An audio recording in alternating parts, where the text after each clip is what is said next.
mahirap kasi di rin talaga yun madali para sa amin DJs.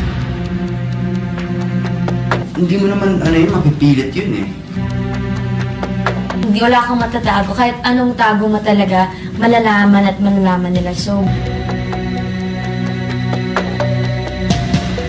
Tambalang Katniel nagsalita na sa kanilang hiwalayan na kung saan sinabing hindi rin talaga yun madali para sa amin.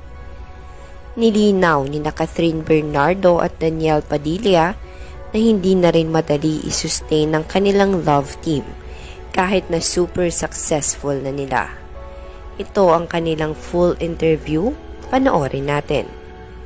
So ano masasabi niyo na parang wow, parang yung status niyo na gano'n na talagang hanggang ngayon, iba pa rin ang ng staying power ng Katniel? yun yung pinakamahirap kasi yung kung paano yung sustain.